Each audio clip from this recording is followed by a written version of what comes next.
அனைவருக்கும் அன்பான வணக்கம். இது பார்த்தீங்கன்னா நெல்லிக்காய்.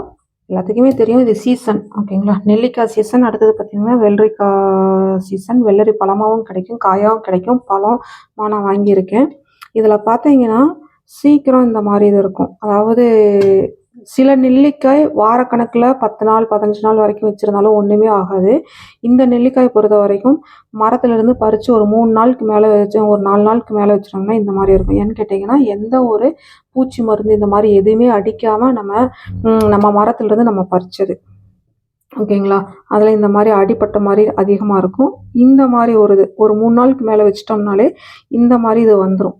இந்த மாதிரிலாம் நான் பார்த்து சுத்தப்படுத்தி ஒரு 2 மட்டும் உங்களுக்கு காமிக்கிறதுக்காக வச்சுருக்கேன். சுத்தப்படுத்தி எடுத்து வச்சுருக்கேன்.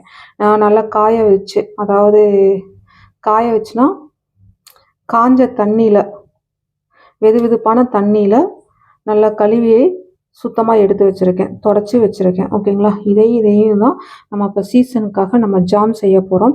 இந்த ரெண்டையும் மிக்ஸ் பண்ணி நம்ம ஜாம் செய்கிறதுனால என்ன ஒரு நல்லதுன்னு கேட்டிங்கன்னா, கர்ப்பப்பை இந்த காலகட்டத்தில் குளிர்ச்சியாக இருக்கும். நல்ல நோய் எதிர்ப்பு சக்தியும் அதிகமாக இருக்கும்.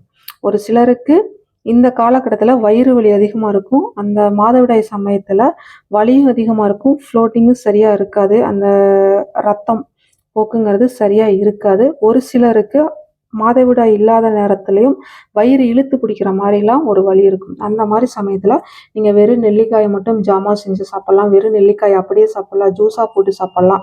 ஓகேங்களா? நான் கொஞ்சம் வித்தியாசமாக மட்டும் இல்லாமல் வெள்ளரியோட முழு பலனும் கிடைக்கிறதுக்காகவும் டேஸ்ட்டு கொஞ்சம் நல்லாயிருக்கும் அப்படிங்கிறதுக்காக இந்த 2 சேர்த்து ஒரு ஜாம் மாதிரி தயார் பண்ணி சாப்பிட போகிறோம்.